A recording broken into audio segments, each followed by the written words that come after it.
बात आज से 20 वर्ष पूर्व की है, जब पहली बार गोपाल अग्रवाल ठाकुरगंज जिला परिषद के सदस्य के रूप में नियुक्त हुए। अपने राजनैतिक जीवन की शुरुआत से ही गोपाल जी हमेशा ठाकुरगंज की जनता के लिए वचनबद्ध रहे हैं। कुछ ही दिनों में उनके कार्यों की चर्चा ठाकुरगंज के साथ पूरे किशनगंज में होने लगी। जनता का प्यार और विश्वास ही था जिससे वो देखते ही देखते विधायक भी बन गए।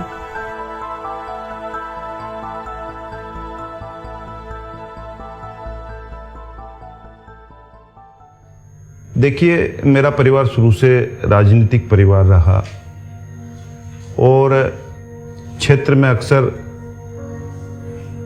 बाबूजी के चुनाव में घूमने का अवसर मिलता था। उस समय मैं राजनीति में भी नहीं आया था और स्कूल और कॉलेज के समय में, हाई स्कूल के समय में हमारे कुछ साथी थे जो राजवंशी समाज के थे। तो अक्सर जब कॉलेज में हम पढ़ते थे, जब एग्जाम का समय आता था, जब फॉर्म फिलअप करने का समय आता था, तो हमारे राजवंशी साथी लोग चर्चा करते थे कि बंगाल में राजवंशी समाज को जो है अनुसूचित जाति का दर्जा है, असम में अनुसूचित जाति का दर्जा है, नॉर्थ ईस्ट के कई राज्यों में अनुसूचित जाति का दर्जा है और बिहार एक ऐसा प्रदेश है जहां पे राजवंशी समाज को सामान्य कैटेगरी में रखा गया। अभी तो फिर भी आप बहुत परिवर्तन देखते हैं। ये समाज जब हम लोग हाई स्कूल में पढ़ते थे तो मुझे आज भी याद है कि जब गांव देहात में जाते थे तो हम अक्सर देखते थे कि लोगों को, खास करके जो 40 साल से ऊपर के लोग होते थे, शरीर पे कोई कपड़ा नहीं होता था और एक लंगोटी टाइप का बांध के रखते थे, खास करके जब खेती का काम करते थे, घर का काम करते थे। और औरतें जो है पठानी यानी साड़ी को जो है छाती तक लपेट के रखती थी। तो इतना पिछड़ापन था। सरकारी नौकरी में इनकी का अनुपात नगण्य था और स्वभाव व्यवहार के बड़े सरल और सीधे ये माने जाते हैं। तो हमारे खास करके ठाकुरगंज के चौहद्दी में सकवा डाली पंचायत है, पथरिया है, बेशरवाटी है, दिगल बैंक तो बाद में जुड़ा, पोठिया प्रखंड में फाला है, मिर्जापुर है, डुबानोची है, गोरूखाल है। इन पंचायतों में प्राय जाके मैं देखता था, इनके दुर्दशा पे बड़ा मुझे तरस आता था। मुझे लगता था कि अभी तक के सारे जनप्रतिनिधियों ने कहीं ना कहीं इनके साथ नाइंसाफी की है। जिस तरह से हम कहते हैं कि माइनॉरिटी को लोगों ने, हर राजनीतिक पार्टी ने दिया कुछ नहीं लेकिन वोट के लिए जरूर इस्तेमाल किया, उसी तरह मुझे लगता था कि कुछ पार्टियां इस समाज को अपने वोट बैंक के रूप में यूज कर रही है, लेकिन कभी इस समाज के हित के ओर उनका ध्यान नहीं गया। राजवंशी समाज के लिए आरक्षण की इस लंबी लड़ाई में उन्हें राजवंशी समाज के शिक्षित बुद्धिजीवियों का लगातार साथ मिला। हमारे देश 1947 को आज़ाद हुए थे, लेकिन आज़ाद होने के नाते जिस पिछड़ापन से हम लोग जूझ रहे थे, इस सुरजापुरी विकास मोर्चा के तले हम लोग का जो राजवंशी संघर्ष समिति का जो एक कमेटी बना, उस कमेटी के माध्यम से हम लोग ने सोचा कि राजवंशी समाज को उत्थान के लिए एकमात्र गोपाल अग्रवाल है, अगर हम लोग उसके पास जाए तो हमारे समाज का कल्याण होगा। उसके बाद हम लोग गए उनके पास, जा कर के उनको सारी समस्या सुनाए, वो भी सुने, अवगत तो थे ही, लेकिन हमारे जिला स्तर पर किसी नेता को हम लोग ने ऐसा नहीं देखा कि हमारे समाज को उत्थान के लिए आगे बढ़ाएंगे। जीतने के बाद मैंने क्षेत्र के विकास के साथ साथ राजवंशी समाज के मुद्दे को भी प्राथमिकता दी और कई राउंड मुख्यमंत्री जी से इस संबंध में बात हुई। हमारे राजवंशी साथियों से, हमारे संगठन के राजवंशी साथियों से भी इस संबंध में चर्चा होती रहती थी। सदन के माध्यम से आपने देखा होगा कि सदन में ध्यानाकर्षण प्रस्ताव, जो कि अत्यंत महत्वपूर्ण सब्जेक्ट पे आते हैं, उसमें कम से कम 5 विधायकों का साइन होता है। उसमें भी इस पे लंबी चर्चा हुई। पिछड़ा वर्ग आयोग को भी हम लोगों ने रिप्रेजेंटेशन दिया। उसके बाद लगातार इस संबंध में मैं माननीय मुख्यमंत्री जी से संपर्क में रहा। जब भी मिलता था तो मैं एक बार इस बात को जरूर दोहराता था। हमने असम से पेपर मंगाए, बंगाल से पेपर मंगाए, नेपाल में भी जो राजवंशियों को सुविधा है वो पेपर हमने मंगाया। मणिपाल से हम लोगों ने पेपर मंगाया राजवंशियों को जो आरक्षण है वहाँ। इन सारे सबको करके मैंने फिर दोबारा विधानसभा में इस मामले को उठाया।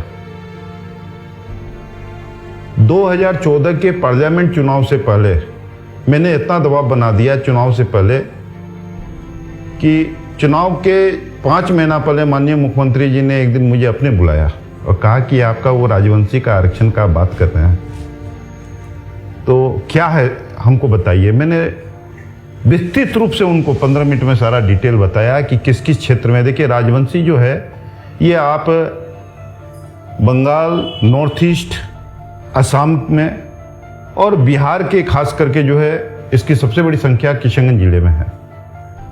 पूर्णिया में ये नगण्य है और कटिहार के बलरामपुर क्षेत्र में कुछ राजवंशी समाज के लोग हैं। अररिया में कुछ हैं, जोकी के तरफ जहां ये लोग मंडल लिखते हैं। तो मुख्यमंत्री जी ने कहा कि ठीक है, आप इस पे काम चालू कीजिए। मैं यहां बैठक बुलाया। उससे पहले 2 बार मैं कुछ लोगों को लेके मुख्यमंत्री जी और माननीय सुशील जी उप मुख्यमंत्री जी से भी मिला। राजवंशी समाज का डेलीगेशन मेरे साथ गया था, तो हम लगे रहे। बाद में हम लोगों ने आदरणीय भाई वीरेंद्र सिंह मुखिया थे उस समय, उनके नेतृत्व में राजवंशी आरक्षण संघर्ष समिति बनाया और ये इसी प्लेटफॉर्म पे सुरजापुरी विकास मोर्चा और हमारे आदरणीय पिता और सुरजापुर के अध्यक्ष, उनके दिशा निर्देश पे, उनके गाइडलाइन पे हम लोगों ने इस आंदोलन को आगे बढ़ाया। माननीय मुख्यमंत्री जी फिर तैयार हो गए और मुझे एक किस्सा याद है अभी भी, बड़ा रोचक है कि अचानक एक दिन पहले दोपहर में माननीय मुख्यमंत्री आवास जी के घर से, मुख्यमंत्री आवास से फोन आता है कि आप लोगों ने जो आवेदन दिया था, तो कल आदरणीय मुख्यमंत्री जी ने जो है पदाधिकारियों के साथ आपकी और अपने रहेंगे, बैठक रखी है और राजवंशी डेलीगेशन को उसमें अपना रिप्रेजेंटेशन देना है। तो हमें समय दिया गया दूसरे दिन 3 बजे का सीधे सचिवालय में जो माननीय मुख्यमंत्री जी का जो कार्यालय है उसके मीटिंग कक्ष में। तो हम लोगों ने तुरंत आनंद फानंद में सारे साथियों को खबर दी, सारे साथियों को बुलाया, सारे साथियों को बुला के कहे कि भाई 3 बजे कल हम लोग को वहाँ पहुँचना है, तो हम लोग को आज रात में निकलना पड़ेगा। तो साथियों ने कहा कि इतना जल्दी हम लोग कैसे निकले चारों तरफ से। तो हुआ कि सुबह हम लोग 5 बजे निकलेंगे। हम लोग को निकलते निकलते 6 बज गया। 3 बजे हम लोग को सचिवालय पहुँचना था। हम लोग यहाँ से निकले, रास्ते में कई जगह जाम मिला। स्थिति ये हुई कि सबके पेट में चूहे कूद रहे थे और 2:30 बजे हम लोग, 2:30 नहीं बल्कि 2 बजे हम लोग मोटा मोटी समझ लीजिए कि जो है बेगूसराय और पटना के बीच में थे और इतनी छटपटी मची हुई थी सारे लोगों को। हम लोग 6-7 गाड़ियों से थे। मीटिंग का टाइम हो गया और ठीक 2 मिनट लेट से हम लोग सीधे सचिवालय घुसे। विस्तार पूर्वक बैठने का ये दिया, जगह दिया। तुरंत उन लोग अपने वहाँ के जो कार्मिकों ने पानी पिलाया, उसके बाद चाय नाश्ता भी दिया। चाय नाश्ता खाने के बाद बस आरक्षण संबंधी की बात खुली। गोपाल बाबू बहुत सारे बात बोले कि इन लोग राजवंशी लोग हैं, इन लोगों को देखने वाला कोई नहीं है, तो आप मुख्यमंत्री हैं, इस पर आप ये कर सकते हैं कि इन लोगों को आरक्षण दिलाए। हम लोगों से आवेदन लिया गया। आवेदन को बिहार सरकार ने पिछड़ा वर्ग आयोग को भेजा। हम लोग करीबन उस डेलीगेशन में 80-90 आदमी गए हुए थे और इससे पहले भी हम 2 बार हम लोग गए थे मुख्यमंत्री जी से मिलने, अन्य पदाधिकारी से। तो उस समय भी हम लोगों ने 10-10 गाड़ियों में भर के लोगों को ले गया था और सारा एफिडेविट इन लोगों को हम लोगों ने पटना में रखा 10 दिन। वहाँ सारा एफिडेविट बना, सारा सब कुछ हम लोगों ने एक जगह फ़ोन पे कांटेक्ट करके सारा डिटेल्स लिया, कहाँ कहाँ हमारी उनकी आबादी है। उसके बाद हम लोगों ने सारा एफिडेविट के साथ सारा चीज़ जो है पिछड़ा वर्ग आयोग में सबमिट किया। और आवेदन देने के पश्चात पूरा हम लोगों से सर्वे कराया गया कि आपको आरक्षण जो दिया जाएगा कैसे दिया जाएगा, किस मुद्दे पर दिया जाएगा। यानी हम लोग पूरे समाज को भ्रमण किए। भ्रमण करने के बाद शिक्षा का स्तर घटा हुआ है। हम लोग राजनीतिक में बढ़ चढ़ के भाग नहीं ले पा रहे, पिछड़ेपन है। सोने का रहने का सही से सुविधा नहीं है, चारपाई से सोते हैं, कुआं से पानी पीते हैं, चापाकल का व्यवस्था नहीं है, जाने आने से का अभाव है। इस तरह का मैंने देखे समाज में, तो हम लोग आवेदन दिए। आवेदन के पश्चात वहाँ आयोग से एक लोग टीम गठित किया गया, जिसमें 5 लोग होते हैं टीम में। टीम गठित करने के पश्चात हमारे किशनगंज आए। गोपाल अग्रवाल जी के नेतृत्व में पूरा भ्रमण किया गया, कटिहार, किशनगंज, अररिया, पूर्णिया। उसमें आयोग के जो भी सदस्य थे वो लोग जांचा, देखा अररिया को कि सही माने ये लोग आरक्षण के लायक है। बिहार में तो जैसे अत्यंत पिछड़ा का हम लोग दे सकते हैं, लेकिन बंगाल में देखा जाए तो एसटी का दर्जा है। लेकिन बिहार का जो प्रावधान नियम है उस आधार पर हम लोगों को अत्यंत पिछड़ा का वर्ग वो लोग ने तय किया कि लोग को अत्यंत पिछड़ा वर्ग होना चाहिए। उस हिसाब से आयोग का जो रिपोर्ट गया उसके बाद हम लोगों का अत्यंत पिछड़ा का दर्जा मिला। जी, आरक्षण का जो श्रेय जाता है पूर्व विधायक हमारे बड़े भाई गोपाल अग्रवाल जाता है। उसने पूरा समाज को एक कर करके आरक्षण दिलाने का काम किया है और आरक्षण से बहुत सारे लोगों को लाभ मिला है। शिक्षा का क्षेत्र में हो या नेता राजनीति के क्षेत्र में हो, यानी आर्थिक मदद हो, कृषि मदद हो, हर क्षेत्र से लाभ मिला है। ऐसे बहुत सारे लोग हैं कि पंचायत से चुन करके अभी मुखिया है, पंचायत समिति है, वार्ड सदस्य है, बहुत सारे नौकरी में गए हैं। अत्यंत पिछड़ा का मतलब जैसे क्रिमिनल सर्टिफिकेट होता है वो माने रखता है, उसके माध्यम से हम लोग नौकरी पर जा सकते हैं। इस आधार पर बहुत सारे लोगों को लाभ मिला है। और 1 महीने के बाद जो है पिछड़ा वर्ग आयोग ने अपनी अनुशंसा के साथ बिहार कैबिनेट को भेजा और कैबिनेट ने उसको मंजूरी दे दी और जो राजवंशी समाज पिछड़ा वर्ग में जो है अत्यंत पिछड़ा वर्ग में शामिल हो गया। गोपाल भैया ने जो आरक्षण के बारे में ये मुद्दा उठाया, जो हम लोग का जिसमें हम लोग बच्चा लोग पढ़ पा रहे हैं, जैसे कि हम लोग अभी खुशहाली में है और मेरी माँ भी है, मेरे चाची भी है, मेरा बेटा है, मेरा भाई है, सब सामने ये कर रहे हैं। जैसे कि गोपाल भैया हमारा ये जो काम किया है ठीक है, जैसे हम लोग लाभ पा रहे हैं, इसके लिए धन्यवाद दे रहे हैं गोपाल भैया को। गोपाल भाई अग्रवाल जिस समय विधायक थे उस समय आरक्षण के बारे में क्या था, हमारा बड़ा भाई गए थे वहाँ मुख्यमंत्री से मिले थे। हम नहीं जा पाए इसलिए हम टाउन से घूम के आए थे और आरक्षण के बारे में जो अभी 6 साल होने वाला है, हो रहा है, उसी की तरफ से हम लोगों को लाभ मिला। जो हमारे बिहार में मिल रहा है आरक्षण के बारे में सबको लाभ मिला बिहार में। पहले आज तक कोई आरक्षण के बारे में सवाल उठाया नहीं था, गोपाल अग्रवाल उठाया और उसके बाद हम लोग इलेक्शन कुछ ऐसे काम है जो काम किया, बहुत काम किया, उसके बाद अधूरे बहुत भी काम है बाकी अभी। और हम चाहते हैं कि अब बार उसको फिर इलेक्शन में आ रहा है इलेक्शन, उसको सहयोग करे, उसके बाद हम लोग जो अधूरा काम है वो पूरा करें।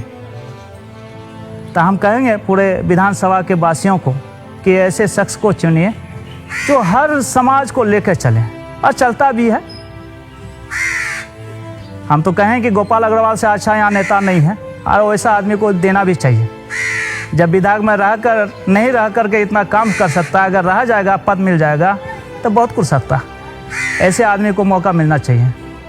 हम आग्रह करेंगे राजवंशी समाज को इस चैनल के माध्यम से, पूरा राजवंशी समाज एक हो करके विधायक जी का जो ये दिया है आपको कार्यभार या उसका जो हम लोग पर देन है वो अदा करना चाहिए। लेकिन हमारी लड़ाई अभी खत्म नहीं हुई। देखिए, मैं इस बार जीत के अगर जाता हूं तो भारत सरकार में इस बार, और हमारे बहुत से साथी इस बार MP बन के गए, जो हम लोग साथी थे, साथ में विधायक थे और जिनसे बहुत अच्छा घनिष्ठ और पारिवारिक संबंध है। हमारी उन लोगों से बात भी हुई है। हमारी भाई दुलारचंद गोस्वामी जी से भी बात हुई थी और उन्होंने आज से 6 महीने पहले इस बात को पार्लियामेंट में उठाया था, राजवंशी के मुद्दों के। ये हम ही ने उनसे आग्रह किया था। संयोग से मैं पटना जा रहा था और वो दिल्ली जा रहे थे, कटिहार में चढ़े थे, तो हम लोग एक ही कूप में थे, तो काफ़ी लंबी बात हुई। पार्लियामेंट का सत्र चालू होने वाला था, तो हमने कहा था इस बात को आप उठाइए, और उन्होंने उठाया। उसके लिए हम उनको धन्यवाद देते हैं। तो हम इस लड़ाई को, अभी इस लड़ाई ने एक मुकाम हासिल किया है, मंजिल अभी यहाँ हासिल नहीं हुई। और मैं विश्वास दिलाता हूँ राजवंशी समाज को कि इस बार अगर मैं कामयाब हुआ तो इस लड़ाई को हम लोग, जो गाड़ी हमारी पटना में रुकी है, उस गाड़ी को हम लोग किसी भी तरह ठेल ठाल के दिल्ली तक तो पहुंचाएंगे। और हमारा प्रयास रहेगा कि असम और बंगाल की तरह राजवंशी समाज को बिहार में भी अनुसूचित जाति का दर्जा मिले। और आज देख लीजिए इसका लाभ जो मिल रहा है हमारे समाज को, अत्यंत पिछड़ा वर्ग का। हमारे यहाँ बंगाल की बच्चियाँ यहाँ शादी नहीं होती है।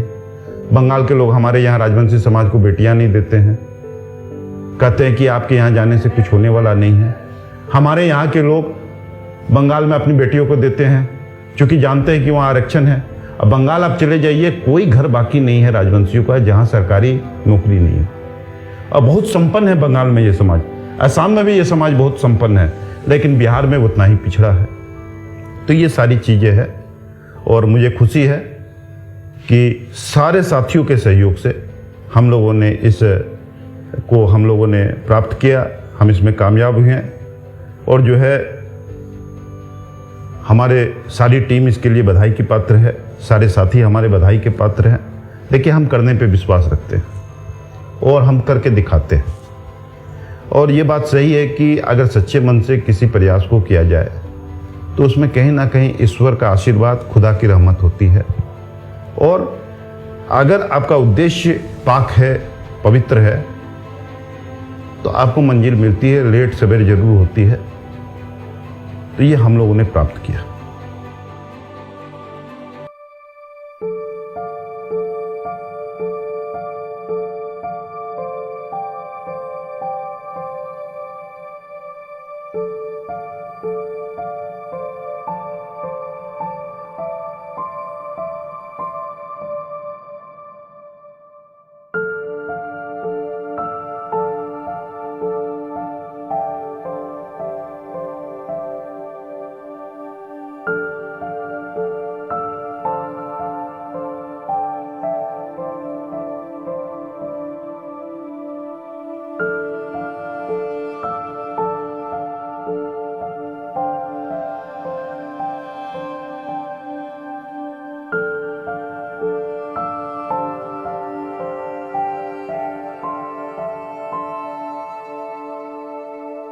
हम अकेले ही चले थे जानी वे मंजिल, मगर लोग आते गए और कारवां बनता गया।